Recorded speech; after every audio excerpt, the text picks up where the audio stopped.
Olá, pessoal! Então, na aula de hoje nós vamos continuar a estudar a unidade 2 do livro de vocês, certo? Nós estamos lá na página 325 do livro, portanto, peguem o livro de vocês e acompanhem, tá bom? Hoje nós vamos estudar sobre os vermes. Mais especificamente, vamos estudar sobre o filo dos plateumintos, tá? Então, os vermes, né, o termo verme, ele é um nome que nós damos genericamente a um grupo de seres vivos que tem corpo alongado, fino e não possuem patas ou pernas, certo? E são invertebrados, beleza? Então é um termo geral voltado para três grupos de animais, os chamados plateumintos, que nós estudaremos hoje, os nemateumintos e os anelídeos, tá bom? Dos vermes, desses três grupos de vermes, nós estudaremos aqui no 7º ano os plateumintos e os nemateumintos, tá bom? As doenças causadas por esse verme são chamadas de verminoses, tá bom? Então, o primeiro grupo de animais considerados vermes são os plateumintos, tá? Esses animais têm um corpo achatado, recebem o nome, o filo recebe o nome devido a essa característica desses seres vivos de possuírem o corpo achatado, tá?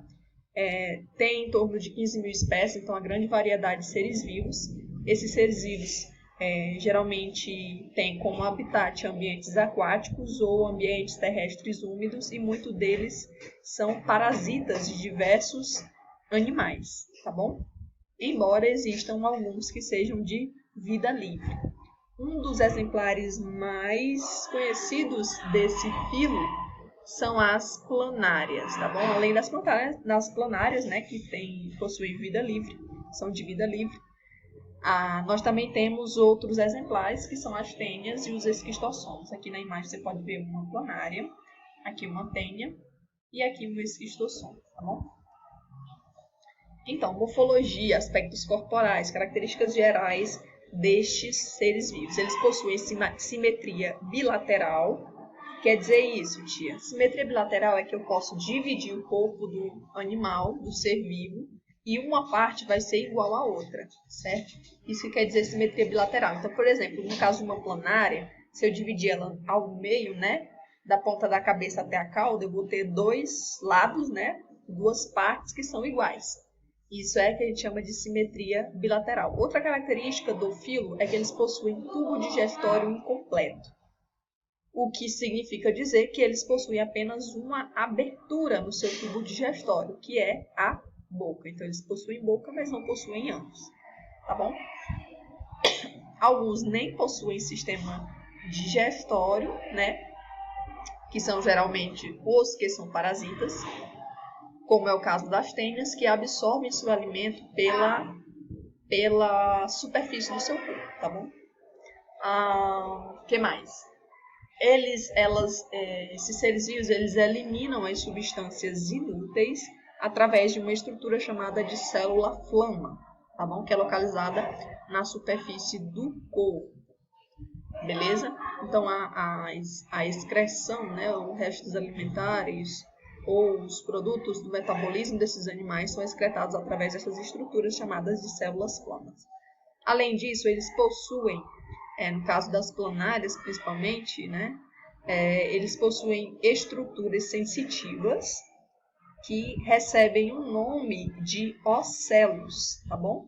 Esses ocelos, que parecem olhos, né, são estruturas sensitivas que são capazes de captar luz, porém não tem a capacidade de gerar imagens. Então, não confundam, tá bom? Não são olhos. Eles apenas conseguem captar luz e perceber a ausência de luz. Então, ele consegue identificar aonde existe luz, tá bom? Aqui, a figura é mostrando a estrutura da célula-flama, que é a estrutura utilizada para a excreção dentro do filo dos plateumintos. Pois bem, gente, a gente vai ver aqui, agora especificamente, sobre as planárias. As planárias, elas medem cerca de 1,5 centímetros de comprimento, Vivem em ambientes aquáticos como córregos, lagos e lugares úmidos, tá bom? Elas se locomovem com a ajuda de cílios, se alimentam de moluscos, de outros vermes e de cadáveres de animais maiores. E na parte anterior do seu corpo existe uma estrutura que a gente chama de cabeça, onde estão localizados seus órgãos dos sentidos, que são o ocelo, que a gente já conheceu, e os chamados órgãos auriculares, que são essas projeções aqui, que seriam semelhantes às orelhas das planárias, tá bom? Ambas as estruturas, tanto o ocelo quanto esses órgãos auriculares, têm como a intenção, captar sensações do ambiente para permitir o animal de se localizar e de caçar, de procurar seu alimento, tá bom? Como qualquer outro representante do filo dos plateumintes, ela tem corpo achatado, em forma como se fosse de fita, tá bom? O intestino da planária é bastante ramificado e atua digerindo os alimentos e distribuindo esses alimentos por todas as partes do seu corpo. E ela é hermafrodita, tá bom? Então, elas se reproduzem tanto por reprodução assexuada, por um processo de fragmentação e regeneração. Então, por exemplo, se eu dividir o corpo de uma planária em 3 partes, cada parte vai dar origem a uma nova planária. Isso é uma reprodução assexuada chamada de fragmentação ou regeneração, tá bom? Também, por serem hermafroditas, elas possuem os 2 sexos, mas se reproduzem sexuadamente através de cópula, Então tá aqui, ó, as 2 planárias, mesmo sendo hermafroditas, não conseguem fazer autofecundação. Elas encostam o seu orifício genital, certo? Trocam gametas, que seriam os espermatozoides, dando origem a pequenos ovinhos, no qual surgem as novas planárias, tá bom? Então podem se reproduzir assexuadamente por regeneração ou sexuadamente, beleza? A partir de agora nós vamos conhecer 2 plateumintos que são de interesse para a nossa saúde porque nos causam doenças, então são parasitas, tá bom? As tênias são como representantes do filo dos plateumintos vermes achatados em forma de fita, podem medir de 3 a 8 metros de comprimento, então são vermes bastante grandes. O corpo da tênia é dividido em 2 partes, uma chamada de cabeça ou escólex e as chamadas proglotes. Na imagem, vocês estão vendo aqui, ó, essa estrutura aqui é chamada de escólex, tá bom? E todos esses pedacinhos, que parecem pedacinhos, são as proglotes, tá bom? As tênias, elas são hermafroditas, ou seja, possuem os 2 sexos e vão ser capazes de se reproduzir por autofecundação. Por possuírem os 2 sexos, são capazes de fazer autofecundação. Aqui, ó, na imagem, vou mostrar para vocês a estrutura mais de perto aqui da tênia. Essa estrutura aqui é o escólex, onde estão localizados os ganchos e as ventosas. Essas 2 estruturas do animal são utilizadas para a sua fixação no hospedeiro. E essas estruturas aqui são as proglotes. Aqui em cada proglote existem vários sistemas que vão funcionar para a digestão, a excreção e a reprodução do verme, ok? Bom, a tênia, como eu falei para vocês, ela é um verme parasita que nos causa doença, beleza? A doença causada pela tênia é chamada de teníase. A teníase também é chamada a tênia, Quando causa a teníase, também é chamada de solitária, porque um verme, você imagina um verme de 3 a 8 metros, não tem como existirem 2 ou mais, ou 3 ou 4, enfim, mais vermes dentro de um mesmo hospedeiro, tá bom? Por isso são chamadas de solitárias. Como elas são hermafroditas, elas não precisam de parceiros sexuais para reproduzir e se reproduzem por autofecundação. Existem 2 espécies de tênia que causam doença, que causam teníase no homem, a chamada tênia sólio e a chamada tênia saginata. Aqui na imagem vocês estão vendo mais ou menos o tamanho que seria de uma proglote de uma tênia. Aqui a diferença entre as 2 espécies, essa é a tênia sólio ela, além das ventosas, também apresenta esses ganchos no seu escólex. Já a tênia saginata, ela só apresenta as ventosas. A tênia sóleo, além do homem, tem como hospedeiro o porco, desculpa. E a tênia saginata tem, além do homem, como hospedeiro o boi, né, a vaquinha. O que acontece? A tênia sóleo, além de causar a doença teníase, também causa outra doença chamada cisticercose. Já a tênia saginata causa somente a teníase. Como que ocorre o ciclo da doença? Para a gente adquirir a doença, para a gente se infectar com a tênia, nós temos, né, o indivíduo sadio, temos que consumir carne contendo cisticercos, que são larvas, as larvas do animal. Aqui na imagem vocês estão vendo o cisticerco, a estrutura do cisticerco. Então ela tem essa estrutura, aqui como se fosse o escólex e parte das proglotes, ela fica invaginada dentro de uma estrutura que parece um ovo, né? É a larva da tênia.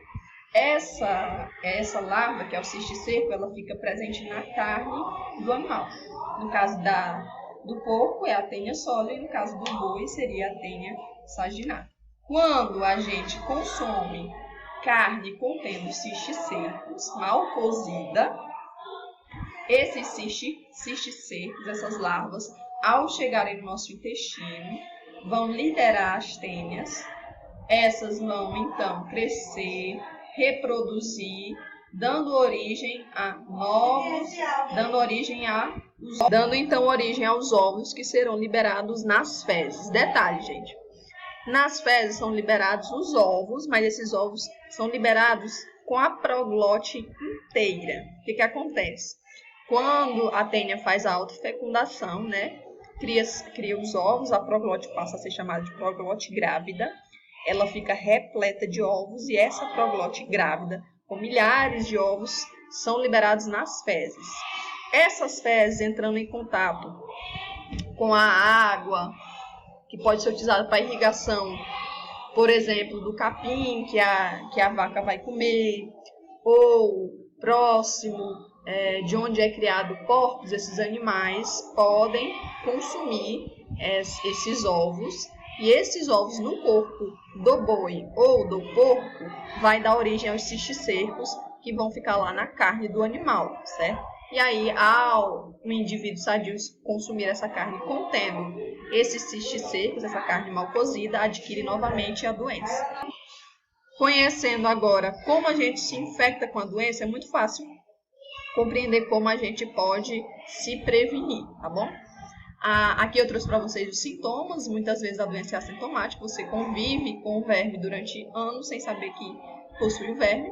Em alguns casos aparecem enjoos, diarreia, dor abdominal, fraqueza, fome intensa ou perda de apetite, perda de peso. Como a gente sabe que nós adquirimos a doença consumindo carne mal cozida ou alimentos contendo cisticerco, primeira coisa é saneamento básico, ou seja, tratamento de esgotos, utilização de banheiros com tratamento de esgoto, lavar as mãos antes de consumir os alimentos, lavar bem frutas e legumes, beber somente água tratada, comer apenas carnes bem cozidas. Além disso, a fiscalização dos abatedouros, né, com a qualidade das carnes. No próximo vídeo a gente vai entender a outra doença causada pela tênia sólida, que é a do porco, que é a cisticercose.